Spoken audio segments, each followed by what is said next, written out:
पहला प्रश्न है कि बुद्ध की मृत्यु के पश्चात प्रथम बौद्ध संगति की अध्यक्षता किसने की। पहला ऑप्शन है कि महाकश्यप द्वारा, दूसरा ऑप्शन है धर्मसेन द्वारा, तीसरा ऑप्शन है अजातशत्रु द्वारा, चौथा ऑप्शन है नागसेन द्वारा। तो बुद्ध की मृत्यु के बाद जो प्रथम बौद्ध संगति हुई, अध्यक्षता किसने की। सही उत्तर आपका हो जाएगा कि महाकश्यप ने उसकी अध्यक्षता की। व्याख्या देख लेते हैं कि अजातशत्रु के शासनकाल में प्रथम बौद्ध संगति की अध्यक्षता महाकश्यप ने की थी। यह संगति 483 ईसा पूर्व में राजगृह में संपन्न हुई थी। प्रथम संगति में बुद्ध के उपदेशों को 2 पिटकों, सुत्त पिटक और विन्न पिटक में बांटकर संकलित किया गया था। अगला प्रश्न है कि सूची 1 को सूची 2 से सम्मिलित करना है। सूची 1 में आपके राजा दिए हुए हैं, सूची 2 में आपके राज्य दिए हुए हैं। तो आपको बताना है कि कौन सा राजा किस राज्य से संबंधित था। पहला ऑप्शन है प्रगोत, दूसरा उदयन, तीसरा प्रसेनजीत, चौथा अजातशत्रु। तो सही उत्तर इसमें जो सम्मिलित करने पे क्या आएगा, प्रगोत जो था ये अवंती का राज्य था। ठीक है, तो इसका राज्य था अवंती। उदयन जो थे वत्स से संबंधित थे। प्रसेनजीत जो थे ये आपके कौशल से संबंधित थे। और अजातशत्रु किससे संबंधित थे, मगध से संबंधित थे।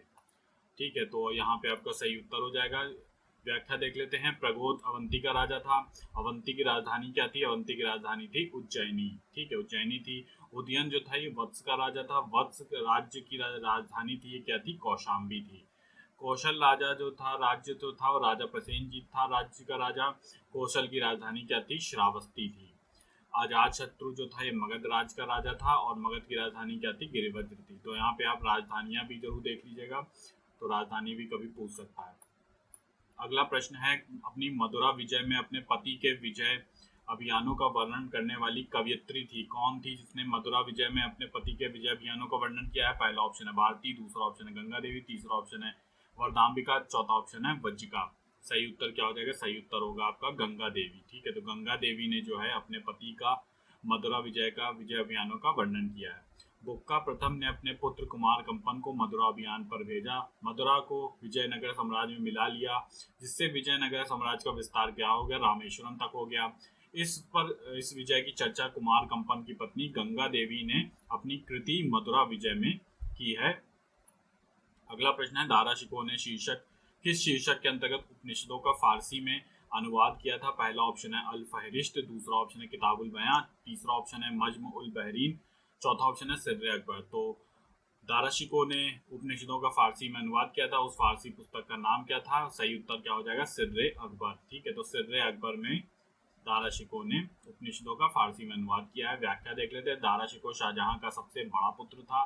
इसने 52 उपनिषदों का फारसी में अनुवाद किया, जिसको सिर्र अकबर के नाम से जाना जाता है। दाराशिकोह ने भगवद गीता और योग वशिष्ठ का भी फारसी में अनुवाद किया था। उसकी प्रसिद्ध पुस्तक कौन सी थी, मज्म उल बहरीन, जो कि जिसका अर्थ था 2 महासागरों का मिलन। अगला प्रश्न है, बनारस एवं इलाहाबाद के तीर्थयात्रा कर की समाप्ति के लिए किसने मुगल बादशाह के सामने बनारस के पंडितों का नेतृत्व किया था। पहला ऑप्शन है हरनाथ, दूसरा ऑप्शन है जगन्नाथ, तीसरा ऑप्शन है कविंद्राचार्य, चौथा ऑप्शन है कवि हरि राम। सही उत्तर क्या हो जाएगा, सही उत्तर होगा कविंद्राचार्य। ठीक है, तो कविंद्राचार्य ने जो है वो मुगल बादशाह के सामने बनारस के पंडितों का नेतृत्व किया था। अगला प्रश्न देखते हैं, सर्वप्रथम लोक निर्माण विभाग की स्थापना की थी। पहला ऑप्शन है इल्तुतमिश ने, दूसरा ऑप्शन है बलबन ने, तीसरा ऑप्शन है अलाउद्दीन खिलजी ने, चौथा ऑप्शन है फिरोज शाह तुगलक ने। तो किसने लोक निर्माण विभाग की स्थापना की थी। सही उत्तर क्या हो जाएगा, सही उत्तर होगा फिरोज शाह तुगलक। फिरोज शाह तुगलक ने जो है लोक निर्माण विभाग की स्थापना की थी। व्याख्या देख लेते हैं। सल्तनत काल में सर्वप्रथम फिरोज शाह तुगलक ने लोक निर्माण विभाग की स्थापना की थी। नगर एवं सार्वजनिक निर्माण कार्यों के अंतर्गत सुल्तान ने लगभग 300 नए नगरों की स्थापना की थी। इसमें हिसार, फिरोजाबाद, फतेहाबाद, जौनपुर, फिरोजपुर आदि प्रमुख थे। अगला प्रश्न है कि किस इतिहासकार ने दीन इलाही को एक धर्म कहा है। पहला ऑप्शन है अबुल फजल, दूसरा ऑप्शन है अब्दुल कादिर बदायूनी, तीसरा ऑप्शन है नियामुद्दीन अहमद, चौथा ऑप्शन है उपरोक्त में से कोई नहीं। तो किसने जो है दीन इलाही को एक धर्म कहा है। सही उत्तर आपका क्या हो जाएगा, अब्दुल कादिर बदायूनी। अब्दुल कादिर बदायूनी ने दीन इलाही को एक धर्म कहा है। व्याख्या देख लेते हैं। मुगल सम्राट अकबर द्वारा दीन इलाही धर्म की स्थापना 1582 ईस्वी में की गई थी। बीरबल इस धर्म को स्वीकार करने वाला पहला एवं एकमात्र हिंदू था। अब्दुल कादिर बदायूनी के अनुसार अकबर धीरे धीरे इस्लाम से दूर हो गया। उसने हिंदू, ईसाई, पारसी इत्यादि धर्मों को मिलाकर एक नए धर्म की स्थापना की, जिसका नाम रखा दीन इलाही। अगला प्रश्न है किस बादशाह के अंतर्गत मुगल सेना में सर्वाधिक हिंदू सेनापति थे? पहला ऑप्शन है हुमायूं, दूसरा ऑप्शन है अकबर, तीसरा है जहांगीर, चौथा ऑप्शन है औरंगजेब। तो किसके सेना में सर्वाधिक हिंदू सेनापति थे? सही उत्तर क्या हो जाएगा? औरंगजेब की सेना में सर्वाधिक हिंदू सेनापति थे। औरंगजेब के शासनकाल में मुगल सेना में सर्वाधिक हिंदू सेनापति थे। सैनिक सरदारों को अधिक मनसब देने के कारण हिंदू सेनापति की संख्या में काफी वृद्धि हुई थी। औरंगजेब के समय में हिंदू मनसबदारों की संख्या लगभग 33% थी, जबकि शाहजहां के समय में ये मात्र 24.7% थी। अगला प्रश्न देखते हैं, किसने सल्तनत काल में डाक व्यवस्था का विस्तृत विवरण दिया है? पहला ऑप्शन है अमीर खुसरो ने, दूसरा ऑप्शन है इब्न बतूता, तीसरा ऑप्शन है सुल्तान फिरोज शाह, चौथा ऑप्शन है जियाउद्दीन बर्नी। सही उत्तर क्या हो जाएगा? इब्न बतूता ने जो है वो डाक व्यवस्था का विस्तृत विवरण दिया है, सल्तनत काल की डाक व्यवस्था का। व्याख्या देख लेते हैं। व्याख्या में है कि मोरक्को वासी इब्न बतूता 1333 ईस्वी में मोहम्मद तुगलक के समय भारत आया था। इसने अपनी रचना किताबुल रहला में अपनी यात्रा वृतांत लिखा है। 1333 ईस्वी से लेकर 1342 ईस्वी तक की भारत यात्रा की राजनीतिक गतिविधियों एवं सामाजिक परिस्थितियों का इसकी पुस्तक में वर्णन है। इसके अतिरिक्त इसने अपनी पुस्तक में विदेशी व्यापारियों के आवागमन, डाक चौकियों की स्थापना, गुप्तचर व्यवस्था आदि की प्रशंसा भी की है। अगला प्रश्न देखते हैं, किसने एक तरफ संस्कृत मुद्रा लेख के साथ चांदी के सिक्के निर्मित किए थे? पहला ऑप्शन है मोहम्मद बिन कासिम, दूसरा ऑप्शन है महमूद गजनी, तीसरा ऑप्शन है शेरशाह, चौथा ऑप्शन है अकबर। तो किसने जो है अपनी मुद्रा लेखों में संस्कृत मुद्रा लेख के साथ चांदी के सिक्के निर्मित किए थे? सही उत्तर क्या हो जाएगा? महमूद गजनी। ठीक है, महमूद गजनवी भी इसे कहते हैं। व्याख्या देख लेते हैं। महमूद गजनी के संस्कृत मुद्रा लेखों के साथ चांदी के सिक्के निर्मित किए थे। महमूद गजनी द्वारा लक्ष्मी प्रकार के चांदी के सिक्के जारी किए गए थे। अकबर ने जो है जलाली सिक्के चलाए थे। अगला प्रश्न है, कल्हड़ की रजत रंगनी को किसने आगे बढ़ाया? पहला ऑप्शन है विल्हड़ एवं मेरुतंग ने, दूसरा ऑप्शन है विल्हड़ एवं मम्मट ने, तीसरा ऑप्शन है जोनराज एवं मेरुतंग ने, चौथा ऑप्शन है जोनराज एवं शेवर ने। तो किसने जो है कल्हड़ की रजत रंगनी को आगे बढ़ाया है? सही उत्तर क्या हो जाएगा? सही उत्तर होगा आपका जोनराज और श्रीवर। जोनराज और श्रीवर ने मिलकर कल्हड़ की रजत रंगनी को आगे बढ़ाया। कल्हड़ की रजत रंगनी को जौनराज, प्रज्ञा भट्ट एवं शिवर ने आगे बढ़ाया था। जौनराज एवं शिवर द्वारा द्वितीय रजत रंगनी की रचना की गई थी। जौनराज द्वारा रचित द्वितीय रजत रंगनी 1149 ईस्वी से 1450 ईस्वी तक के कश्मीर के इतिहास की जानकारी मिलती है। शिवर द्वारा रचित जैना रजत रंगनी से 1459 से 1486 ईस्वी तक के कश्मीर के इतिहास की जानकारी मिलती है। अगला प्रश्न है, शर्की सुल्तानों के शासनकाल में निम्न स्थानों में से किसे पूर्व का शिराज कहा जाता था? पहला ऑप्शन है आगरा, दूसरा ऑप्शन है दिल्ली, तीसरा ऑप्शन है जौनपुर, चौथा ऑप्शन है वाराणसी। किसे कहा जाता था? सही उत्तर हो जाएगा जौनपुर। जौनपुर को जो है वो पूर्व के शिराज के रूप में जाना जाता था। शर्की सुल्तानों की सांस्कृतिक उन्नति के कारण जौनपुर को पूर्व का शिराज कहा जाता था। शर्की कला के महत्वपूर्ण उदाहरण अटाला मस्जिद है, जामा मस्जिद है, लाल दरवाजा मस्जिद है। अगला प्रश्न देखते हैं, कौन सा मकबरा द्वितीय ताजमहल के कहलाता है? पहला ऑप्शन है अनारकली का मकबरा, दूसरा ऑप्शन है एतमादुल्ला का मकबरा, तीसरा ऑप्शन है रबिया उद्दौरानी का मकबरा, चौथा ऑप्शन है उपयुक्त में से कोई नहीं। तो द्वितीय ताजमहल के नाम से कौन सा मकबरा जाना जाता है? ये है रबिया उद्दौरानी का मकबरा। ठीक है, तो सही उत्तर इसका क्या हो जाएगा? रबिया उद्दौरानी। व्याख्या देख लेते हैं। 1678 ईस्वी में औरंगजेब ने अपनी बेगम रबिया उद्दौरानी की स्मृति में औरंगाबाद में एक मकबरे का निर्माण करवाया, जिसे रबिया उद्दौरानी का मकबरा कहा जाता है। मकबरा ताजमहल से प्रेरित है, इसलिए इसे द्वितीय ताजमहल भी कहा जाता है। अगला प्रश्न है, निम्नलिखित में सबसे बाद में क्या हुआ? पहला ऑप्शन है हड़प नीति, बंगाल विभाजन, स्थायी बंदोबस्त, सहायक निसंधि। तो इसमें आपको बताना है कि सबसे बाद में कौन सा काम हुआ है। तो आप इसको तिथि अनुसार व्यवस्थित करेंगे तो सही उत्तर इसका क्या हो जाएगा? बंगाल विभाजन जो है अंत में हुआ। अब हम तिथि अनुसार देख लेते हैं। तो हड़प नीति जो है वो डलहौजी की थी। ये कब आई थी? 1848 ईस्वी में डलहौजी के समय थी। बंगाल विभाजन कब हुआ था? लॉर्ड कर्जन ने किया था 1905 ईस्वी में। स्थायी बंदोबस्त जो थी लॉर्ड कॉर्नवालिस की थी, इसने 1793 ईस्वी में इसको लागू किया था। सहायक संधि वेलेजली की थी, जो कि 1801 ईस्वी में के समय हुआ था। तो आप यहाँ पे तिथियां भी देख लीजिए। हड़प नीति 1848, बंगाल विभाजन 1905, स्थायी बंदोबस्त 1793 और सहायक संधि 1801। अगला प्रश्न है, बाल विवाह प्रथा को नियंत्रित करने हेतु 1872 में सिविल मैरिज एक्ट ने लड़कियों के विवाह की न्यूनतम उम्र निर्धारित की। पहला ऑप्शन है 14 वर्ष, दूसरा ऑप्शन है 16 वर्ष, तीसरा ऑप्शन है 18 वर्ष, चौथा ऑप्शन है उपयुक्त में से कोई नहीं। तो सही उत्तर इसका क्या हो जाएगा कि लड़कियों की 1872 सिविल मैरिज एक्ट में लड़कियों की न्यूनतम उम्र कितनी थी? सही उत्तर होगा आपका 14 वर्ष। तो 14 वर्ष जो थी वो लड़कियों की न्यूनतम उम्र निर्धारित की गई। व्याख्या देख लेते हैं। बाल विवाह को रोकने के लिए केशव चंद्र सेन के अथक प्रयास से 1872 में सिविल मैरिज एक्ट बना। इस एक्ट के अनुसार लड़कियों के विवाह की न्यूनतम उम्र कितनी थी? 14 वर्ष थी और लड़कों के विवाह की न्यूनतम उम्र 18 वर्ष निर्धारित की गई थी। अगला प्रश्न है कि फारसी का साप्ताहिक मिरातुल अखबार को प्रकाशित करते थे कौन करते थे? पहला ऑप्शन है लाला लाजपत राय, दूसरा ऑप्शन है राजा राम मोहन रॉय, तीसरा ऑप्शन है सर सैयद अहमद का, चौथा ऑप्शन है मौलाना शिबली नुमानी। सही उत्तर क्या हो जाएगा? सही उत्तर इसका होगा राजा राम मोहन राय। राजा राम मोहन रॉय का जो मिरातुल अखबार था ये फारसी का साप्ताहिक अखबार था। राजा राम मोहन राय को भारतीय पत्रकारिता का पिता भी कहा जाता है। उन्होंने फारसी में मिरातुल अखबार तथा बांग्ला भाषा में संवाद कौमुदी का प्रकाशन किया। 1823 ईस्वी में जॉन एडम द्वारा प्रेस पर प्रतिबंध लगाए जाने से मिरातुल अखबार का प्रकाशन बंद करना पड़ा। अगला प्रश्न है सर टॉमस मुनरो भू राजस्व बंदोबस्त से संबद्ध है। पहला ऑप्शन है स्थायी बंदोबस्त, दूसरा ऑप्शन है महालवाड़ी बंदोबस्त, तीसरा ऑप्शन है रैयतवाड़ी बंदोबस्त, चौथा ऑप्शन है प्रयोग में से कोई नहीं। तो सर टॉमस मुनरो किस भू राजस्व व्यवस्था से संबंधित है? सही उत्तर क्या हो जाएगा? रैयतवाड़ी बंदोबस्त से संबंधित है। ठीक है, तो सर टॉमस मुनरो का संबंध रैयतवाड़ी व्यवस्था से था। व्याख्या देख लेते हैं। भूमि का स्थायी बंदोबस्त व्यवस्था की कसौटी पर खरा न उतरने पर सरकार ने रैयतवाड़ी व्यवस्था को लागू किया। मद्रास के तत्कालीन गवर्नर सर टॉमस मुनरो और कैप्टन रीड ने इस व्यवस्था को लागू करवाने का महत्वपूर्ण योगदान दिया। 1820 ईस्वी तक रैयतवाड़ी व्यवस्था मद्रास, मुंबई के कुछ हिस्सों, बरार, बर्मा, आसाम, कुर्ग के कुछ हिस्सों में लागू की गई। इस व्यवस्था में लगान उसे देना होता था जो भूमि को जोतता था तथा सीधे रैयत या काश्तकारों को भूमि का स्वामी मान लिया जाता था। इस व्यवस्था के अंतर्गत कुल ब्रिटिश भारत की भूमि का 51% भाग शामिल था। संभवतः रैयतों ने कुल उत्पादन का 55 से 33% के बीच हिस्सा लगान के रूप में लिया जाता था। अगला प्रश्न देखते हैं। दलित वर्गों का संघ स्थापित किया गया था किसके द्वारा? पहला ऑप्शन है डॉक्टर बी आर अम्बेडकर द्वारा, दूसरा ऑप्शन है बाबू जगजीवन राम द्वारा, तीसरा ऑप्शन है एन एस काजोलकर द्वारा, चौथा ऑप्शन है महात्मा ज्योतिबा फुले द्वारा। सही उत्तर क्या हो जाएगा इसका? सही उत्तर है डॉक्टर बी आर अम्बेडकर के द्वारा जो है दलित वर्ग संघ की स्थापना की गई थी। डॉक्टर बी आर अम्बेडकर ने 1942 में दलित वर्गों का संघ स्थापित किया था। अपने राजनीतिक जीवन की शुरुआत करते हुए अम्बेडकर ने सर्वप्रथम अपने को डिप्रेस्ड क्लासेस कॉन्फ्रेंस से जोड़ा। अम्बेडकर को गांधी जी द्वारा दलितों को दी गई उपाधि हरिजन पर आपत्ति थी।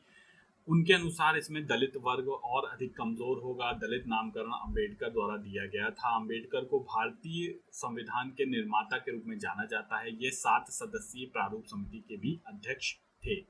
अगला प्रश्न देख लेते हैं। भारत में अंग्रेजों के समय में प्रथम जनगणना हुई थी किसके कार्यकाल में? बताना हुई थी। पहला है ऑप्शन लॉर्ड डफरिन के कार्यकाल में, दूसरा ऑप्शन है लॉर्ड लिटन के कार्यकाल में, तीसरा ऑप्शन है लॉर्ड मेयो के कार्यकाल में, चौथा ऑप्शन है लॉर्ड रिपन के कार्यकाल में। सही उत्तर क्या हो जाएगा? लॉर्ड मेयो के कार्यकाल में भारत में प्रथम जनगणना हुई थी। भारत में प्रथम जनगणना लॉर्ड मेयो के समय 1872 में प्रारंभ हुई, जबकि 1881 में लॉर्ड रिपन के कार्यकाल में नियमित जनगणना प्रारंभ हुई। अगला प्रश्न है। कांग्रेस ने खिलाफत आंदोलन का समर्थन किया था, मुख्यतः किस विषय के लिए किया था? क्योंकि पहला कथन है कि खलीफा की पुनः स्थापना के लिए, दूसरा ऑप्शन है कि खलीफा को हटाने के लिए, तीसरा है कि मुसलमानों की सहानुभूति प्राप्त करने के लिए, चौथा है कि कांग्रेस में जिन्ना को हाशिए पर लाने के लिए। तो यहाँ पे बताना है कि कांग्रेस ने खिलाफत आंदोलन का समर्थन क्यों किया था, इसकी क्या कारण थे। सही उत्तर इसमें चयनित करना है। तो सही उत्तर आप देखेंगे कि एक बात तो थी कि खलीफा की पुनः स्थापना के लिए उन्होंने किया था समर्थन, और दूसरा था कि वो मुसलमानों की सहानुभूति प्राप्त करना चाहते थे। इसमें खलीफा को हटाने और जिन्ना को हाशिए पर लाने जैसी कोई बात नहीं थी। तो ऑप्शन आपका जो सही होगा वो क्या हो जाएगा? पहला और तीसरा। अली बंधुओं ने वर्ष 1919 से 1920 में तुर्की में खलीफा की पुनः के स्थापना के लिए आंदोलन चलाया था। कांग्रेस ने खिलाफत आंदोलन का संचालन खलीफा की पुनः स्थापना के लिए मुसलमानों की सहानुभूति प्राप्त करने के लिए किया था। इस संदर्भ में कांग्रेस का मानना था कि मुसलमानों का सहयोग से देश में स्वतंत्रता तीव्र गति से चलाया जा सकेगा, स्वतंत्रता आंदोलन। अगला प्रश्न है कि भारतीय राष्ट्रीय आंदोलन पर इंडियन स्ट्रगल नामक पुस्तक लिखी गई थी किसके द्वारा? पहला ऑप्शन है सुभाष चंद्र बोस, दूसरा पट्टाभी सीतारामैया, तीसरा है जवाहरलाल नेहरू, चौथा ऑप्शन है उपरोक्त में से कोई भी। तो इंडियन स्ट्रगल जो पुस्तक है इसके लेखक कौन थे, रचयिता थे? सुभाष चंद्र बोस इसका सही उत्तर हो जाएगा। ठीक है, तो सुभाष चंद्र बोस ने लिखी थी। इंडियन स्ट्रगल नामक पुस्तक की रचना सुभाष चंद्र बोस द्वारा की गई थी। ये पुस्तक भारतीय राष्ट्रीय आंदोलन पर लिखी गई थी। अगला प्रश्न देखते हैं। अगला प्रश्न है, निम्नलिखित में से किसने मोहम्मद अली जिन्ना को हिंदू मुस्लिम एकता का दूत कहा था? पहला ऑप्शन है सरोजनी नायडू, दूसरा है एनी बेसेंट, तीसरा ऑप्शन है राजकुमारी अमृतकौर, चौथा है अरुणा सफली। तो किसने कहा था मोहम्मद अली जिन्ना जो है वो हिंदू मुस्लिम एकता का दूत हैं? इसका सही उत्तर हो जाएगा सरोजनी नायडू। सरोजनी नायडू ने ऐसा कहा था। व्याख्या देख लेते हैं। 1906 ईस्वी में के बाद मोहम्मद अली जिन्ना ने जितनी सभाओं का भाषण दिया था उनमें राष्ट्रीय एकता पर बल दिया था। इससे प्रभावित होकर सरोजनी नायडू ने जिन्ना को हिंदू मुस्लिम एकता का दूत कहा था। अगला प्रश्न है, हरिपुरा जहां भारतीय राष्ट्रीय कांग्रेस का वार्षिक अधिवेशन 1938 में सुभाष चंद्र बोस की अध्यक्षता में हुआ था, इसमें ये निम्नांकित राज्य में स्थित, मतलब बताना है किस राज्य में स्थित है। पहला ऑप्शन है गुजरात, दूसरा है मध्य प्रदेश, महाराष्ट्र, फिर राजस्थान। तो हरिपुरा कहाँ पर स्थित है? सही उत्तर क्या हो जाएगा? सही उत्तर होगा गुजरात। गुजरात में हरिपुरा स्थित है। 1938 में कांग्रेस के हरिपुरा अधिवेशन सुभाष चंद्र बोस को अध्यक्ष बनाया गया। हरिपुरा गुजरात राज्य में स्थित है। 1939 ईस्वी में त्रिपुरा अधिवेशन में गांधी जी के विरोध के बाद भी सुभाष चंद्र बोस अध्यक्ष पद के लिए चुन लिए गए। कांग्रेस कार्यकारिणी में निरंतर विरोध के कारण सुभाष चंद्र बोस ने अध्यक्ष पद से त्यागपत्र दे दिया और उन्होंने फॉरवर्ड ब्लॉक नामक एक नई पार्टी को गठित किया। अगला प्रश्न है कि साप्ताहिक रूप में यंग इंडिया का आरंभ किसने किया था? पहला ऑप्शन है उमराव पार्टी ने, दूसरा ऑप्शन है गुरवादी पार्टी ने, तीसरा ऑप्शन है गदर पार्टी ने, चौथा ऑप्शन है स्वराज पार्टी ने। साप्ताहिक रूप में यंग इंडिया का आरंभ किसने किया था? सही उत्तर हो जाएगा होम रूल पार्टी ने जो है आरंभ किया था। यंग इंडिया नामक साप्ताहिक पत्र का आरंभ होम रूल पार्टी ने किया था। गांधी जी के दक्षिण अफ्रीका में से भारत आने पर लोगों को सत्याग्रह का रहस्य समझाने के लिए अहमदाबाद में यंग इंडिया नामक साप्ताहिक पत्र का संपादन 1919 में उमा शुभानी और शंकरलाल बैंकन के सहयोग से शुरू किया गया था। अगला प्रश्न देखते हैं। निम्न योजनाओं को तिथि क्रमानुसार व्यवस्थित करना है। पहला है कि क्रिप्स योजना, कैबिनेट मिशन योजना, माउंटबेटन योजना, वेवेल योजना। आपको सबको तिथि अनुसार व्यवस्थित करेंगे तो सही उत्तर इसका क्या हो जाएगा? क्रिप्स मिशन जो था आप जानते हैं 1942 में आया था।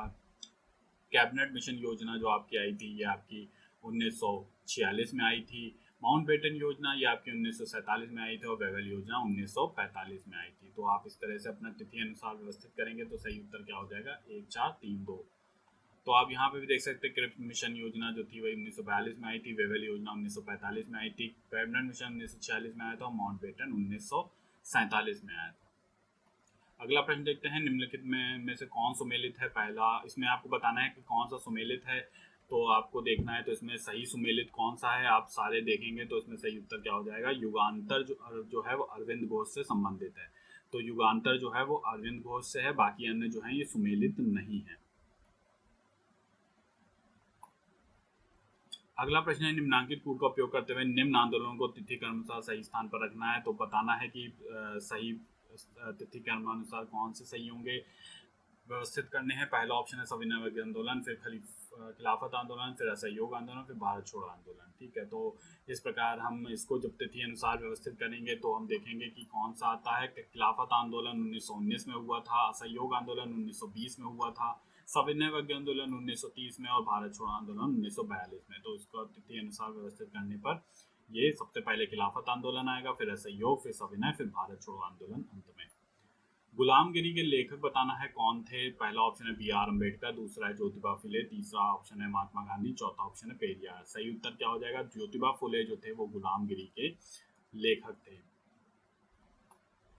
1872 ईस्वी में ज्योतिबा फुले ने गुलामगिरी नामक ग्रंथ की रचना की थी। उन्होंने 1873 में सत्यशोधक समाज की भी स्थापना की थी। अगला प्रश्न है, लंदन में संपन्न हुए प्रथम गोलमेज सम्मेलन में भारतीय ईसाइयों का प्रतिनिधित्व किसने किया था? पहला ऑप्शन है राय बहादुर श्रीनिवास ने, दूसरा ऑप्शन है सर अकबर हैदरी ने, तीसरा ऑप्शन है सर ए.पी. पेट्रो ने, चौथा ऑप्शन है के.टी. पॉल ने। सही उत्तर इसका क्या हो जाएगा? सही उत्तर होगा के.टी. पॉल ने जो है वो लंदन में संपन्न हुए प्रथम गोलमेज सम्मेलन में भारतीय ईसाइयों का प्रतिनिधित्व किया था। लंदन में संपन्न हुए प्रथम गोलमेज सम्मेलन में भारतीय ईसाइयों का प्रतिनिधित्व के.टी. पॉल ने किया था। अगला प्रश्न है कि किसने डॉक्टर बी.आर. अम्बेडकर पर यह कहकर आक्रमण किया कि अम्बेडकर को उदार ब्रिटिश सरकार द्वारा थोपा गया नेतृत्व प्राप्त हुआ था क्योंकि उनकी सेवाएं राष्ट्रवादी नेताओं को बाधा पहुंचाने के लिए आवश्यक थी। पहला ऑप्शन है महात्मा गांधी ने कहा था, दूसरा ऑप्शन सुभाष चंद्र बोस, तीसरा डॉक्टर बी.एस. मुंजे, चौथा है सर मिर्जा इस्माइल। तो आपको बताना है कि किसने बी आर अम्बेडकर पर यह आक्षेप लगाया था। तो सही उत्तर हो जाएगा डॉक्टर बी एस मुंजे। इन्होंने कहा था कि अम्बेडकर जो है वो ब्रिटिश सरकार द्वारा थोपा गए हैं। डॉक्टर बी आर अम्बेडकर द्वारा पृथक हरिजन निर्वाचन क्षेत्र एवं हरिजनों के लिए आरक्षण व्यवस्था का नेतृत्व किया गया था। राष्ट्रवाद के विकास में हिंदुओं से हरिजनों को अलग मानने की अम्बेडकर नीति से कुपित होकर 1932 ईस्वी में डॉक्टर बी एस मुंजे ने कहा था कि अम्बेडकर को उदार ब्रिटिश सरकार द्वारा थोपा गया नेतृत्व प्राप्त हुआ था, क्योंकि उनकी सेवाएं जो थी वो राष्ट्रवादी नेताओं को बाधा पहुंचाने के लिए आवश्यक थी। अगला प्रश्न है, अभिनव भारत नामक अंग्रेजी विरोधी संगठन की स्थापना किसने की थी? अंग्रेज विरोधी संगठन की पहला ऑप्शन है आरजी भंडारकर ने, दूसरा ऑप्शन है वीडी सावरकर ने, तीसरा ऑप्शन है सी आर दास ने, चौथा ऑप्शन है सरदार भगत सिंह ने। सही उत्तर क्या हो जाएगा? ये आपका वीडी सावरकर हो जाएगा सही ऑप्शन। तो 1904 ईस्वी में विनायक दामोदर सावरकर ने अभिनव भारत नामक एक गुप्त क्रांतिकारी संगठन की स्थापना की थी। अगला प्रश्न देखते हैं, वर्ष 1940 में मुस्लिम लीग के अधिवेशन में पाकिस्तान के सृजन का प्रस्ताव किसने रखा था? पहला ऑप्शन है एम.ए. जिन्ना ने, दूसरा ऑप्शन है मोहम्मद इकबाल, तीसरा ऑप्शन है रहमत अली, चौथा ऑप्शन है खलीक उस्मान ने। सही उत्तर क्या हो जाएगा? मुस्लिम लीग में अधिवेशन में पाकिस्तान के सृजन का प्रस्ताव रखा था एम.ए. जिन्ना ने। ठीक है, तो इसकी अध्यक्षता किसने की थी? मुस्लिम लीग 1940 के अधिवेशन की इसकी अध्यक्षता भी मोहम्मद अली जिन्ना ने की थी। 1940 में मुस्लिम लीग के लाहौर अधिवेशन में एम.ए. जिन्ना की अध्यक्षता में पाकिस्तान के सृजन का प्रस्ताव पारित हुआ था। खलीक उस्मान के प्रस्ताव को पेश किया था। पाकिस्तान शब्द की खोज जो है ऑक्सफोर्ड विद्यार्थी जो थे रहमत अली ने की थी। अगला प्रश्न देख लेते हैं, द्वितीय गोलमेज सम्मेलन में कांग्रेस के एक प्रतिनिधि के रूप में भाग लेने के लिए महात्मा गांधी बंबई से लंदन जिस पानी के जहाज से गए थे उस पानी के जहाज का नाम बताना है आपको। पहला ऑप्शन है एस एस राजपूताना, दूसरा ऑप्शन है S S viceroy of India, तीसरा ऑप्शन है एस एस मुल्तान, चौथा ऑप्शन है एस एस फ्रांते रूसो। सही उत्तर क्या हो जाएगा? एस एस राजपूताना से महात्मा गांधी जो थे वो बंबई से लंदन गए थे द्वितीय गोलमेज सम्मेलन में भाग लेने के लिए। द्वितीय गोलमेज सम्मेलन में महात्मा गांधी एस एस राजपूताना जहाज से 29 अगस्त 1931 को लंदन गए थे। भारतीय राष्ट्रीय कांग्रेस की ओर से द्वितीय गोल सम्मेलन में भाग लेने वाले गांधी कांग्रेस के एक अकेले प्रतिनिधि थे। ये सम्मेलन बाद में असफल रहा था। अगला प्रश्न देख लेते हैं, कांग्रेस अपने पतन की ओर लड़खड़ा रही है और भारत में रहते हुए मेरी बड़ी महत्वाकांक्षाओं में एक यह है कि मैं उसकी शांतिपूर्ण मृत्यु में मदद करूं। ये कथन किसका है? पहला ऑप्शन है किप्स का, दूसरा ऑप्शन है कर्जन, तीसरा का डफरिन, चौथा है इरविन। तो ये किसने कथन दिया था? ये कथन था कर्जन का। ठीक है, तो लॉर्ड कर्जन ने ये कथन कहा था। अगला बताना है, लेटराइट मिट्टियों का प्राधान्य है कौन से क्षेत्र में है? पहला ऑप्शन है मालाबार तटीय प्रदेश, दूसरा कोरमंडल तटीय प्रदेश, तीसरा है बुंदेलखंड, चौथा है बघेलखंड। तो लेटराइट मिट्टियों का जो प्रधान क्षेत्र है वो कौन सा है? सही उत्तर हो जाएगा मालाबार का जो तटीय प्रदेश है यहाँ पे लेटराइट मिट्टियां का प्रदेश है। लेटराइट मिट्टी का निर्माण मानसूनी जलवायु की आर्द्रता एवं शुष्कता के क्रमिक परिवर्तन के कारण होता है। यह मिट्टी भारत के 1 लाख वर्ग किलोमीटर क्षेत्रफल में विस्तृत है। लेटराइट मिट्टी संपूर्ण केरल राज्य मालाबार तटीय प्रदेश में पाई जाती है। इस मिट्टी पर काजू की खेती होती है और काजू की खेती मालाबार क्षेत्र में ज़्यादा होती है। भारत में इस मिट्टी के प्रमुख क्षेत्र महाराष्ट्र, पूर्वी पश्चिमी घाट, कर्नाटक और असम के प्रमुख भाग हैं। अगला प्रश्न है, निम्नलिखित में से कौन सुमेलित नहीं है? आपको बताना है कि कौन सा सुमेलित नहीं। तो आप सभी को देखेंगे तो उसमें आप देखेंगे कि अब जो सही सुमेलित नहीं है आप देख सकते हैं कि आंध्र प्रदेश जो है ये मलनाड के क्षेत्र में नहीं आता, जबकि मलनाड कहाँ आता है? मलनाड जो है ये कर्नाटक क्षेत्र में आता है।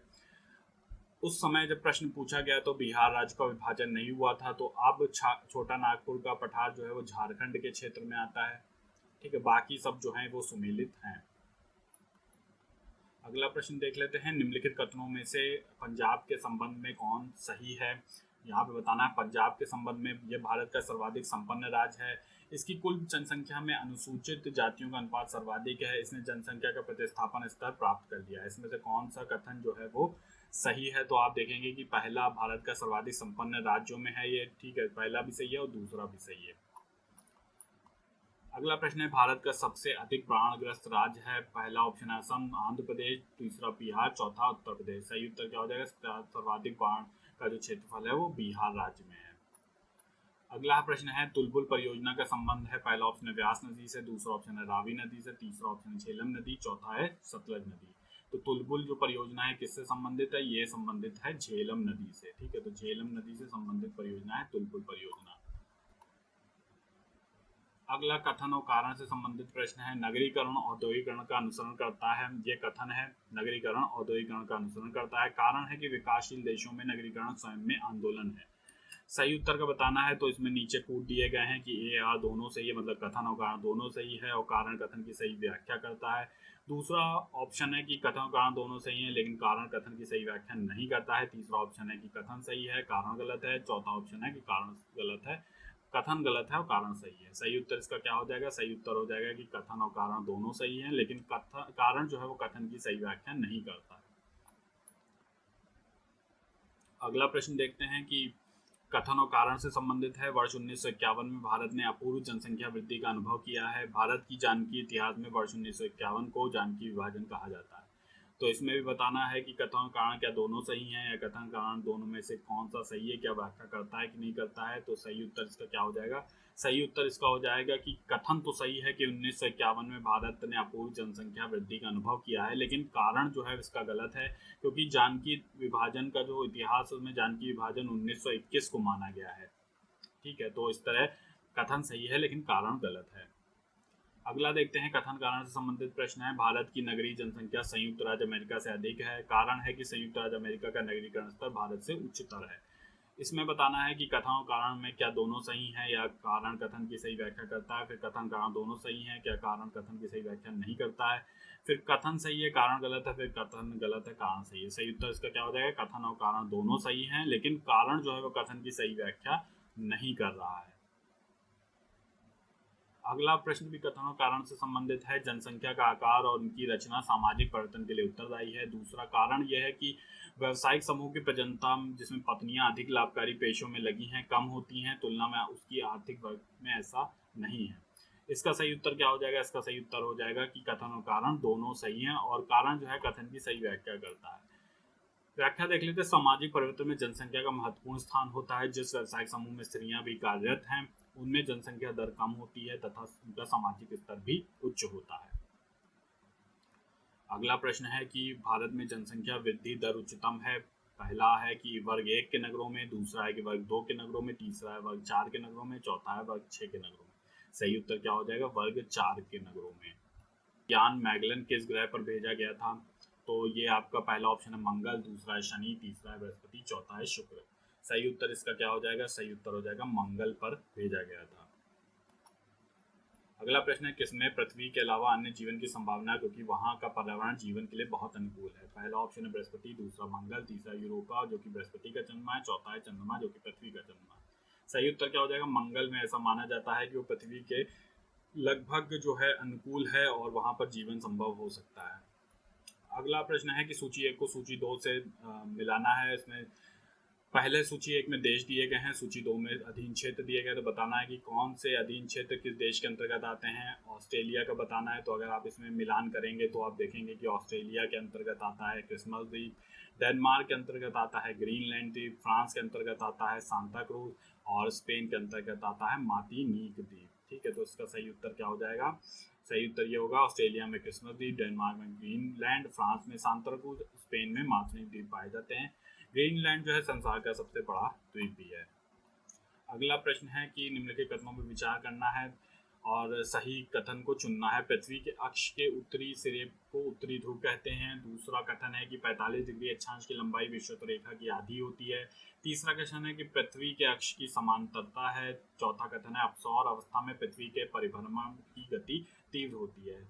इसमें सही कथन का आपको चुनाव करना है। सही कथन आपका क्या हो जाएगा? तो 1 और 2 कथन दोनों सही हैं जबकि अन्य गलत है। यानी कि पृथ्वी के अक्ष के उत्तरी सिरे को ही क्या कहते हैं? उत्तरी ध्रुव। 45 डिग्री का जो अक्षांश की लंबाई होती है विषुवत रेखा की आधी होती है। अगला आप देखते हैं सूची 1 को सूची 2 से मिलान करना है। सूची 1 में आपके अग्रणी उत्पादक दिए गए हैं देश और सूची 2 में पदार्थ दिए गए हैं कि कौन सा देश किस उत्पादन में अग्रणी है। तो चीन, आप इसको मिलान करेंगे तो चीन को देखेंगे कि ये लॉ एस्क में अग्रणी है। भारत जो है वो दूध में अग्रणी उत्पादक देश है। सऊदी अरब पेट्रोलियम में है और थाईलैंड आपका प्राकृतिक रबर में उत्पादक देश है। अगला प्रश्न देखते हैं निम्नलिखित में कौन संसार की सबसे बड़ी पोतवाहक नहर है। पहला ऑप्शन कील नहर, दूसरा पनामा नहर, तीसरा भूसू नहर, चौथा है स्वेज नहर। सही उत्तर क्या हो गया? स्वेज नहर इसका सही उत्तर होगा। संसार की सबसे बड़ी पोतवाहक नहर सुएज नहर है। ये नहर भूमध्य सागर और लाल सागर को मिलाती है। इस पर भूमध्य सागर पर पोर्ट सईद और लाल सागर पर कौन सा है, सुएज बंदरगाह स्थित है। इसके खुल जाने से जहाज़ों को अब केप टाउन होकर नहीं जाना पड़ता है। इस प्रकार ये 64 किलोमीटर का सफर कम हो गया है। नहर की लंबाई आप देख सकते हैं 168 किलोमीटर है और इसका तल जो है वो 22 मीटर चौड़ा, सतह जो है 50 मीटर चौड़ी और 8 मीटर गहरी है। इसका निर्माण हुआ था 17 नवंबर 1869 ईस्वी में पूरा हुआ था। मिस्र द्वारा इसका राष्ट्रीयकरण कर दिया गया। इस नहर को पार करने में लगभग 15 घंटे का समय लगता है। अगला प्रश्न है कि निम्नलिखित में से कौन सा कथन सही है। पहला ऑप्शन है चीन विश्व में तंबाकू का बृहत्तम उत्पादक है। दूसरा कथन है कि भारत विश्व में ज्वार का बृहत्तम उत्पादक है। तीसरा कथन है कि ब्राजील विश्व में सोयाबीन का बृहत्तम उत्पादक है। चौथा कथन है इटली विश्व में कच्चे रेशम का बृहत्तम उत्पादक है। तो आपको बताना है कि इसमें से कौन सा सही है। तो आप देखेंगे कि चीन विश्व में तंबाकू का बृहत्तम उत्पादक है और भारत विश्व में ज्वार का बृहत्तम उत्पादक है। तो 1 और 2 ये दोनों सही है। निम्न में से कौन सा देशांतर प्रधान यामोत्तर के साथ ग्लोब पर वृहत वृत्त का निर्माण करता है। पहला है 0 डिग्री, दूसरा है 90 डिग्री पूर्व, तीसरा है 90 डिग्री पश्चिम, चौथा ऑप्शन है 180 डिग्री पूर्व। सही उत्तर क्या हो जाएगा, 0 डिग्री जो है ये आपका प्रधान देशांतर के साथ ग्लोब पर वृहत वृत्त का निर्माण करता है। अगला प्रश्न देख लेते हैं। निम्नलिखित में से कौन सी धारा दक्षिणी अटलांटिक महासागर के धाराओं के पूर्ण वक्त के निर्माण में योगदान नहीं देती है। आपको बताना है। पहला बेंगुला, दूसरा ब्राजील धारा, तीसरा कनारिक धारा, चौथा पश्चिमी प्रवाह। सही उत्तर इसका क्या हो जाएगा, कनारी की धारा जो है वो नहीं योगदान देती है। व्याख्या देख लेते हैं। कनारी जो धारा है उत्तरी अफ्रीका के पश्चिम तट पर कनारी द्वीप समूह में बहती है जो कि उत्तरी अटलांटिक महासागर में पड़ता है। अतः यह धारा दक्षिण अटलांटिक महासागर में धाराओं के पूर्ण वृत्त के निर्माण में योगदान नहीं देती है। कनारी धारा एक ठंडी जल धारा है। बेंगुला धारा, दक्षिण विषुवतीय धारा, ब्राजील धारा, पश्चिमी प्रवाह ये चारों मिलकर दक्षिणी अटलांटिक महासागर के में पूर्ण वृत्त का निर्माण करते हैं। अगला प्रश्न है। निम्नलिखित लवणों में से सागरी जल की लवणता में किसका अधिकतम योगदान है। पहला ऑप्शन है कैल्शियम सल्फेट, दूसरा है मैग्नीशियम क्लोराइड, तीसरा है मैग्नीशियम सल्फेट और चौथा है सोडियम क्लोराइड। सही उत्तर क्या हो जाएगा, सही उत्तर हो जाएगा सोडियम क्लोराइड जो है ये आपका सागरी जल की लवणता में योगदान अधिक है। अगर हम इसकी व्याख्या देखें, सागरी जल की लवणता बढ़ाने में सबसे सर्वाधिक योगदान जो होता है सोडियम क्लोराइड का होता है। सागरी जल में सोडियम क्लोराइड की मात्रा लगभग 77% होती है। मैग्नीशियम क्लोराइड की मात्रा 10.9% होती है। मैग्नीशियम सल्फेट 4.7% होता है। महासागरीय जल का हिमांक क्वथनांक साधारण जल से अधिक होता है। तुर्की की बॉन झील लगभग 330% लवणता पाई जाती है जो विश्व में सर्वाधिक लवणीय झील है। काला सागर में लवणता जो है 18% है, लाल सागर में 40% है और मृत सागर में 220% लवणता पाई जाती है। अगला प्रश्न देखते हैं। सौर ऊर्जा की सबसे महत्वपूर्ण भूमिका निभाता है किसमें, कार्बन चक्र में, कि ऑक्सीजन चक्र में, कि नाइट्रोजन चक्र में, कि जल चक्र में। सही उत्तर क्या हो जाएगा, सही उत्तर हो जाएगा कि ऑक्सीजन चक्र में जो है वो सौर ऊर्जा की सबसे महत्वपूर्ण भूमिका निभाता है। अगला प्रश्न देखते हैं। किस पर्यावरण में जैव द्रव्यमान का वार्षिक उत्पादन न्यूनतम होता है। पहला ऑप्शन है गहरे सागर, दूसरा प्रेरी, तीसरा है पतझड़ी वन, चौथा है टैगा। सही उत्तर क्या हो जाएगा, प्रेरी में। कथन और कारण से संबंधित प्रश्न है। हरित पेटी बड़े नगरों के भौतिक विस्तार को नियंत्रित करने की एक नियोजन संकल्पना है। दूसरा कारण यह है कि यह एक नगर का एक अनिवार्य संगठक है। आपको बताना है कि कथन और कारण क्या दोनों सही हैं और कारण कथन की सही व्याख्या करता है। दूसरा ऑप्शन है कि कथन कारण दोनों सही हैं, कारण कथन की सही व्याख्या नहीं करता है। तीसरा ऑप्शन है कि कथन सही है, कारण गलत है। चौथा है कथन गलत है, कारण सही है। सही उत्तर क्या हो जाएगी, कथन और कारण दोनों सही हैं लेकिन कारण कथन की सही व्याख्या नहीं कर रहा है। किस देश में सर्वाधिक अम्लीय वर्षा होती है। पहला ऑप्शन चीन, जापान, दूसरा ऑप्शन, तीसरा नॉर्वे, चौथा है संयुक्त राज्य अमेरिका। सही उत्तर आपको पता है नॉर्वे सही उत्तर है। तो नॉर्वे में सर्वाधिक अम्लीय वर्षा होता है। नॉर्वे कैसा एक स्कैंडिनेवियाई देशों में सामान्यतः अधिक अम्लीय वर्षा होती है। नॉर्वे जो है स्कैंडिनेवियाई देशों में स्थित है, यहाँ पर अम्लीय वर्षा अधिक होती है। अगला प्रश्न है। संसार में निम्नतम प्रजनन दर है। पहला है चीन की, दूसरा है इटली की, तीसरा है स्वीडन की, चौथा है संयुक्त राज्य अमेरिका की। तो निम्नतम प्रजनन दर कहाँ है, स्वीडन की जो है निम्नतम प्रजनन दर है। संसार में निम्नतम प्रजनन दर स्वीडन की है। स्वीडन भी जो है उत्तरी यूरोप महादेश के स्कैंडिनेविया प्रायद्वीप के पूर्वी भाग में स्थित है। पार्लियामेंट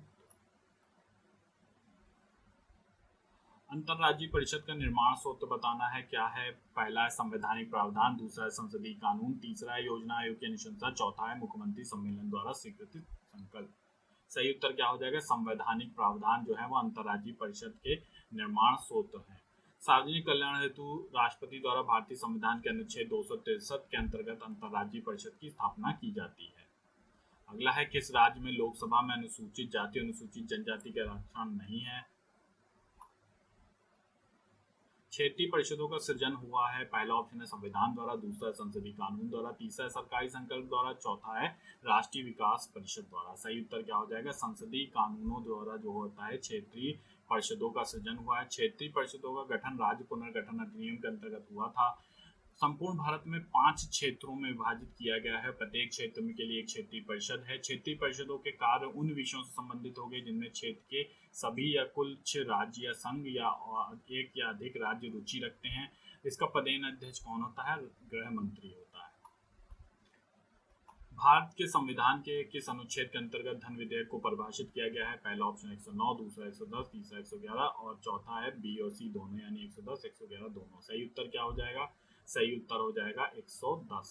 अनुच्छेद 110 में भारत के धन विधेयक को परिभाषित किया गया है। संविधान के अनुच्छेद 110 के अंतर्गत धन विधेयक को परिभाषित किया गया है। अनुच्छेद 110 में उल्लिखित सभी 7 विषयों उनमें किसी एक विषय का होना चाहिए। इसके अतिरिक्त लोकसभा अध्यक्ष को धन विधेयक की स्वीकृति देनी होगी। प्रथम स्पीकर जिनके विरुद्ध लोकसभा में अविश्वास प्रस्ताव लाया गया था कौन थे? पहला ऑप्शन है बी आर जाखड़, दूसरा है जीवी मावलंकर, तीसरा है हुकुम सिंह, चौथे ऑप्शन है के एस हेगड़े।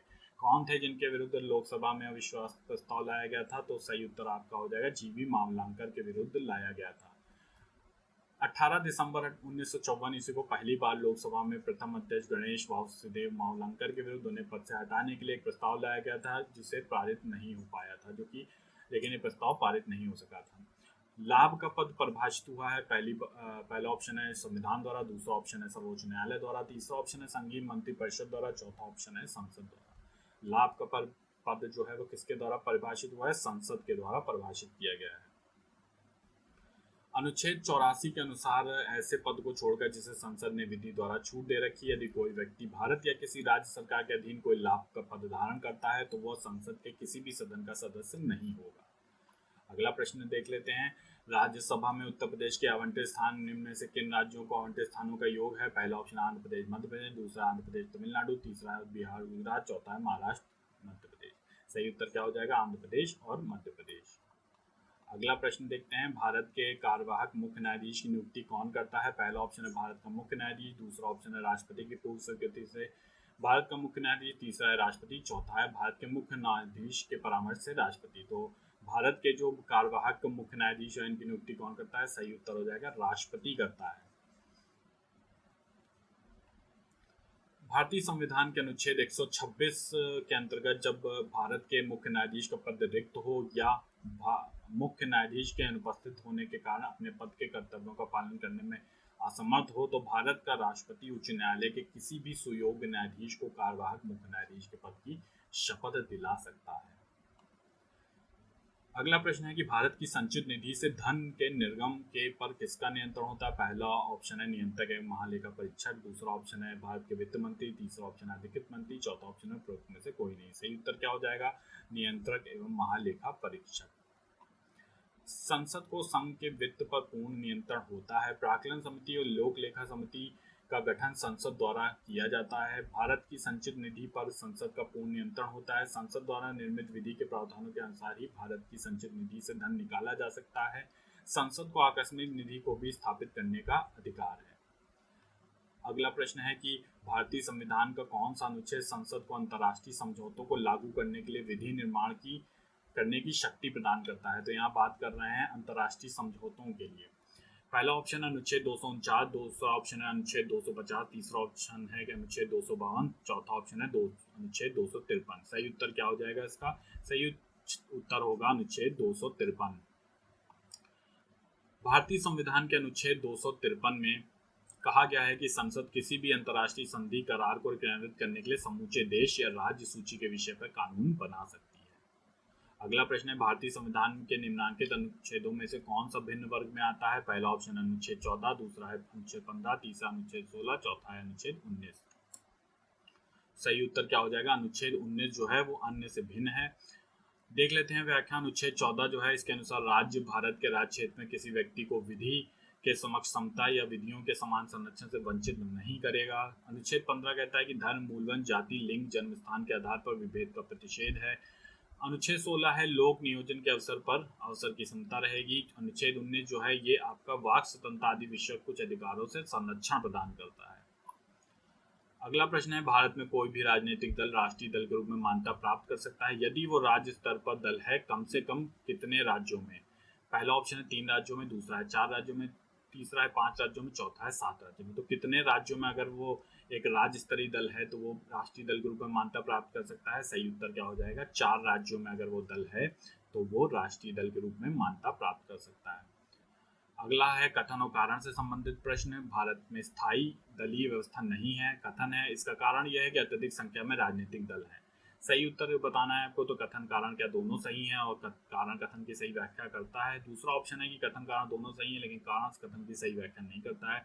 तीसरा ऑप्शन है कथन नहीं सही है कारण गलत है, और चौथा ऑप्शन है कि कथन गलत है कारण सही है। सही उत्तर इसका क्या हो जाएगा, सही उत्तर हो जाएगा इसका कि ये दोनों ही सही हैं और सही व्याख्या नहीं, लेकिन कारण जो है कथन की सही व्याख्या नहीं कर रहा है। व्याख्या देख लेते हैं। भारत में स्थायी दलीय व्यवस्था नहीं है। स्थायी दलीय व्यवस्था में शासन कुछ पार्टियों ही चलाती हैं, लेकिन भारत में अभी तक स्थायी दल प्रणाली विकसित नहीं हुई है। यहाँ दल हमेशा बनते रहते हैं तथा विभाजन होता रहता है। अतः कथन और कारण दोनों सत्य हैं, लेकिन कारण कथन की सही व्याख्या नहीं कर रहा है। अगला प्रश्न है कि सर्वोच्च न्यायालय में तदर्थ न्यायाधीशों की नियुक्ति होती है जब।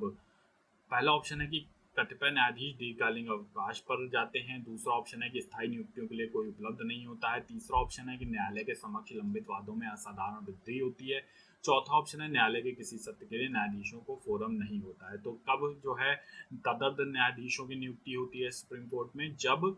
सही उत्तर क्या होगा, जब न्यायालय के किसी सत्र के लिए न्यायाधीशों का फोरम नहीं होता है।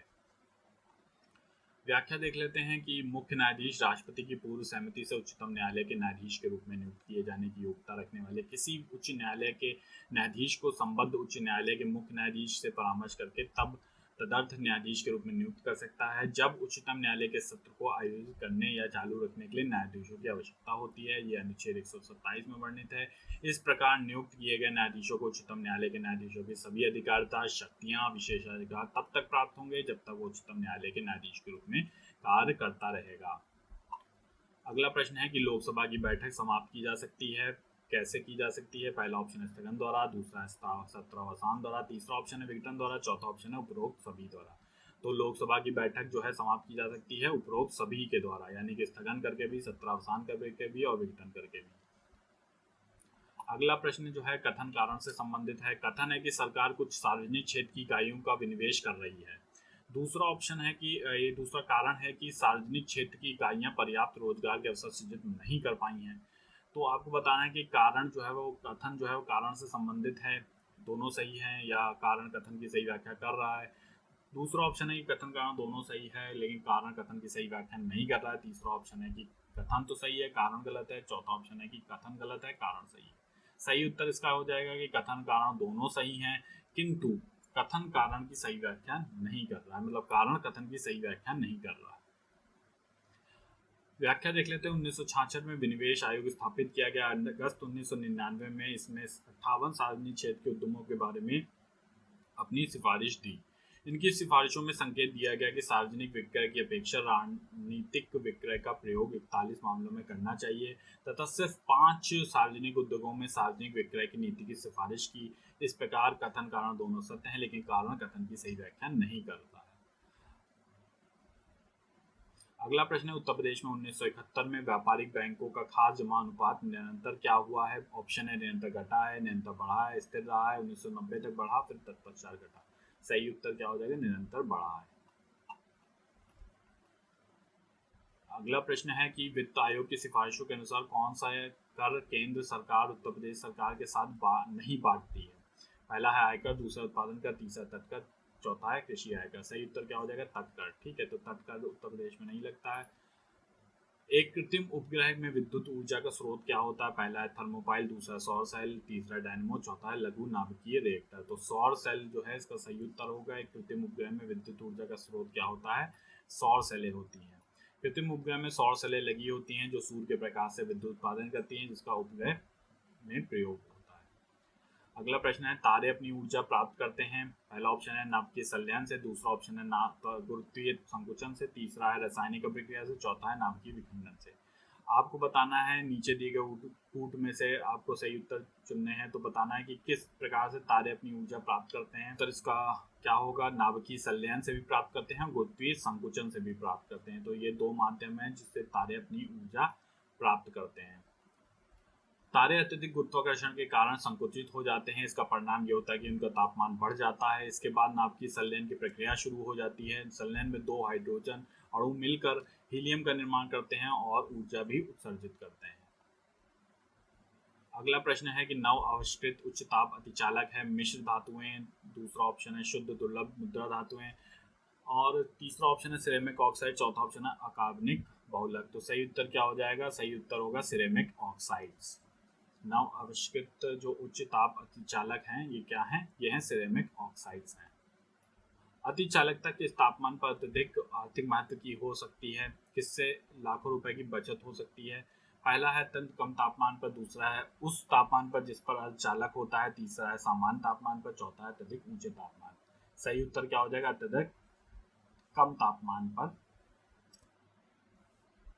अतिचालकता जो है आर्थिक महत्व की हो सकती है। इसकी खोज 1911 ईस्वी में कैमरलिंग होम्स ने की थी। अत्यंत निम्न ताप पर कुछ पदार्थों का विद्युत प्रतिरोध क्या होता है, शून्य हो जाता है। इन्हें ही अतिचालक कहते हैं। इस गुण को अतिचालकता कहते हैं। यदि अतिचालकता का प्रयोग विद्युत प्रेषण में किया जा सके तो इससे लाखों रुपए की आर्थिक बचत हो सकती है। आजकल सड़क की रोशनी में पीले लैंप बहुतायत में प्रयुक्त हो रहे हैं। इन लैंपों में किसका उपयोग होता है, पहला है सोडियम, दूसरा ऑप्शन है नियॉन, तीसरा ऑप्शन है हाइड्रोजन, चौथा ऑप्शन है नाइट्रोजन। सही उत्तर इसका क्या होगा कि पीले जो रोशनी के लैंप होते हैं इनमें क्या प्रयुक्त होता है, इनमें सोडियम का प्रयोग होता है। सड़कों को प्रकाशित करने के लिए पीले लैंप को सोडियम वाष्प का व्यवहार होता है। इसमें विकिरित प्रकाश की तरंग दैर्घ्य 5893 एंगस्ट्रॉम होती है, इसलिए यह पीली रोशनी देता है। श्वेत लैंप में मरकरी वेपर का प्रयोग होता है। तो ध्यान रखिएगा जब पीला लैंप है तो सोडियम, श्वेत की बात की जाए तो मरकरी वेपर। अगला प्रश्न है सूची 1 को सूची 2 से मिलान करना है। पहला सूची 1 में दिया हुआ है अणु और दूसरा सूची 2 में उपस्थित तत्व दिए हुए हैं।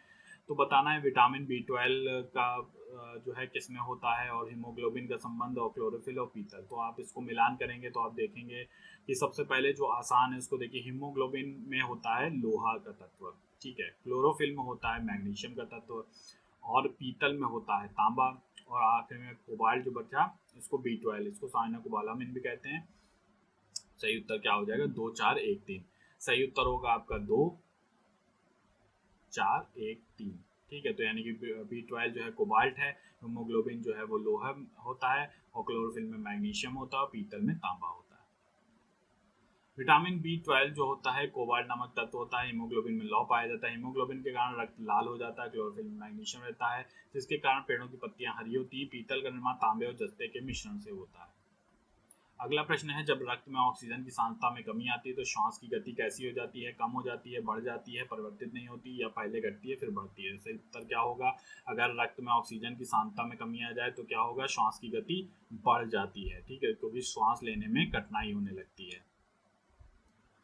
जब रक्त में ऑक्सीजन की मात्रा कम हो जाती है तो श्वास गति तेज होने पर मानव शरीर अधिक से अधिक ऑक्सीजन प्राप्त करने की कोशिश करता है। यही कारण है कि मनुष्य जब दौड़ता है तो हांफने लगता है।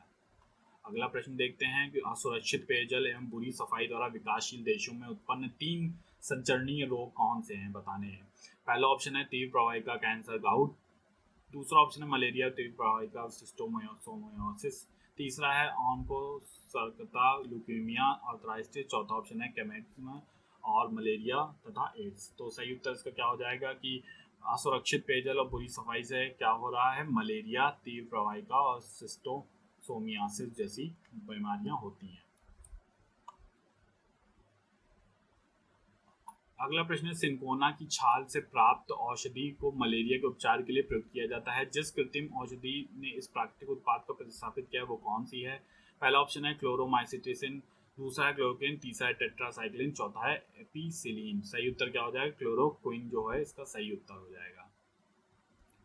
सिंकोना की छाल से मलेरिया रोग के उपचार के लिए औषधि बनाई जाती है। क्लोरोक्विन मलेरिया के उपचार हेतु प्रयुक्त होती है। क्लोरोक्विन नामक एक कृत्रिम औषधि को ही सिंकोना से प्राप्त प्राकृतिक उत्पाद की जगह प्रतिस्थापित किया गया है।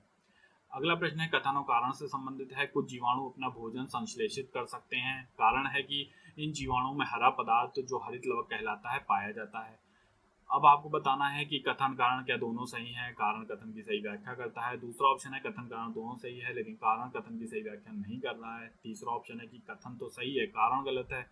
चौथा ऑप्शन है कि कथन गलत है कारण सही है। सही उत्तर क्या हो जाएगा कि कथन तो सही है लेकिन कारण गलत है। जीवाणु में हरित लवक नहीं पाया जाता है। ये केवल पेड़ पौधों पादपों में पाया जाता है जिसमें सूर्य प्रकाश की उपस्थिति में प्रकाश संश्लेषण क्रिया द्वारा पादप अपना भोजन का निर्माण करते हैं। अगला प्रश्न देख लेते हैं। निम्न में से कौन सुमेलित नहीं है बताना है। पहला आपका स्वजीवी उत्पादक है, दूसरा परजीवी उपभोक्ता है। तो आप देख सकते हैं कि जो सुमेलित नहीं उसको बताना है। तो परजीवी उपभोक्ता सही है, मृतोपजीवी बंधक सही है, मृत्युणभक्षी गौण उपभोक्ता सही है। जो सही नहीं है वो स्वजीवी उत्पादक। ठीक है, तो ये सही आपका नहीं है। स्वजीवी अपना आहार स्वयं तैयार करते हैं जैसे हरे पौधे। परजीवी जो अपना आहार की आपूर्ति दूसरे जीवों को खाकर करते हैं। तृणभक्षी जो होते हैं तृणभक्षी गौण उपभोक्ता ना होकर प्राथमिक उपभोक्ता हैं, केवल शाकाहारी होते हैं जैसे टिड्डा और खरगोश। अगला प्रश्न देखते हैं। वृक्ष की आयु वर्षों में निर्धारित की जाती है किसके द्वारा? इसके भार द्वारा, इसकी ऊंचाई द्वारा, इसके वार्षिक वलयों की संख्या के आधार पर, इसकी जड़ों की लंबाई के आधार पर। सही उत्तर क्या हो जाएगा कि वृक्ष की आयु कितने वर्षों में कैसे नापी जाती है कि इसके वार्षिक वलयों की संख्या के आधार पर देखा जाता है कि पेड़ की किस वृक्ष की कितनी आयु है। वृक्ष की आयु वलयों की संख्या के आधार पर ज्ञात की जाती है। प्रतिवर्ष मौसम में होने वाले परिवर्तन से वृक्ष के तनों में परिवर्तन होता है। इससे तनों पर एक तरह सतह बन जाती है, ठीक है, जो एक वलय का रूप धारण कर लेती है जिसे गिनकर वृक्ष की आयु निर्धारित की जाती है। तो आप देखेंगे जब पेड़ काटा जाता है उसमें जो है उसके जो है कई प्रकार की लेयर्स होती हैं, उन्हीं को गिन के। अगला प्रश्न है कि गोल्डन राइस जैव प्रौद्योगिकी एक ऐसी उपलब्धि है जो उपभोक्ताओं के लिए भी उतनी ही लाभप्रद है जितनी ही किसानों के लिए। ये कथन है। कारण है कि इस चावल का पीलापन बीटा कैरोटीन की अधिक मात्रा को प्रदर्शित करता है जो कि यौगिक शरीर के विटामिन ए में से परिवर्तित होता है। आपको बताना है कि इसमें सही कथन या कारण दोनों सही हैं या कारण कथन की सही व्याख्या करता है। फिर दूसरा ऑप्शन है कथन कारण दोनों सही है लेकिन कारण कथन की सही व्याख्या नहीं कर रहा है। तीसरा ऑप्शन है कि कथन सही है कारण गलत है। चौथा ऑप्शन है कि कारण सही कथन गलत है कारण सही है। सही उत्तर इसका क्या हो जाएगा? कथन कारण दोनों सही हैं और कारण जो है कथन की सही व्याख्या कर रहा है। चावल विश्व में प्रमुख भोजन है लेकिन इसमें विटामिन ए नहीं पाया जाता है। गोल्डन राइस एक ऐसी प्रजाति जिसमें जैव प्रौद्योगिकी के माध्यम से विटामिन ए उत्पन्न किया जा सकता है। अगला प्रश्न है कि केंद्र ट्रांसजेनिक्स द्वारा नहीं पाया जा सकता है।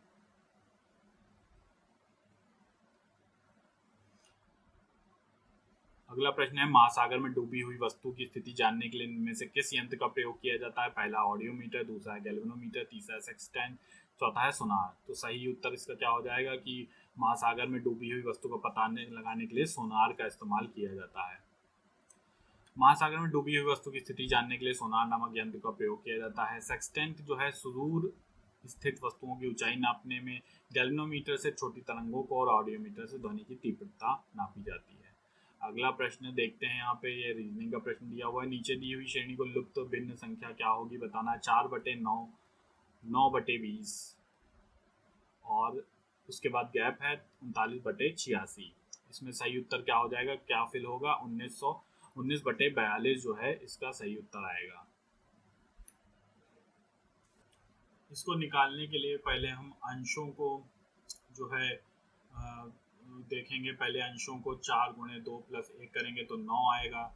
फिर उसके बाद 9×2 + 1 करेंगे तो 19 आएगा। तो इस प्रकार 19 आ जाएगा। फिर उसके बाद जब हम लेंगे हरों को, इसी प्रकार हम ले लेंगे तो हरों में हम क्या करेंगे? 9×2 + 2 करेंगे तो ये आपका 20 आएगा। फिर हम जब 20×2 + 2 करेंगे तो ये 42 आएगा। इसी प्रकार ये क्रम जारी रहेगा। तो आंसर क्या हो जाएगा? 19/42। अगला प्रश्न है कि यदि टीचिंग को कोड भाषा में चीटिंग लिखा जाता है तो ग्रेडियंट को लिखा जाएगा।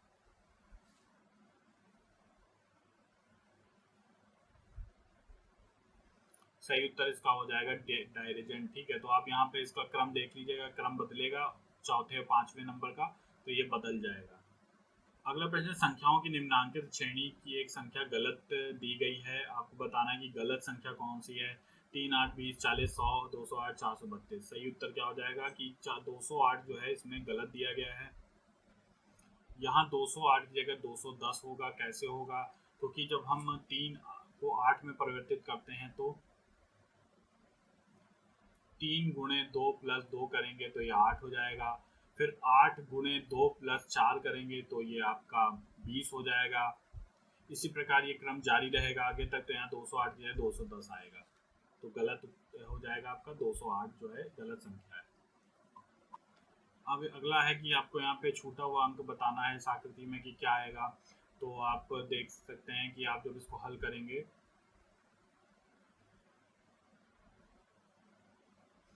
यहाँ पे सही उत्तर क्या हो जाएगा 44। तो यहाँ पे क्या आएगा 44 जो है इसका सही उत्तर आएगा।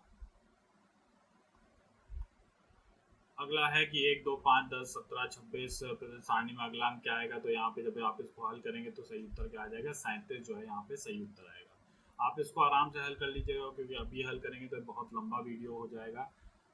यदि a बड़ा है c से, b छोटा है d से और c बड़ा है d से, तो सबसे छोटा कौन सा होगा? इसका सही उत्तर होगा b। ठीक है, तो b जो है वो सबसे छोटा होगा। अगला देखते हैं कि एक मनुष्य उत्तर पश्चिम की ओर मुंह करके खड़ा है। वह पहले 135 डिग्री घड़ी की विपरीत दिशा में तथा बाद में घड़ी की दिशा में 180 डिग्री घूमता है तो उसका मुख होगा। तो इसका सही उत्तर क्या हो जाएगा? इसका सही उत्तर उत्तर हो जाएगा।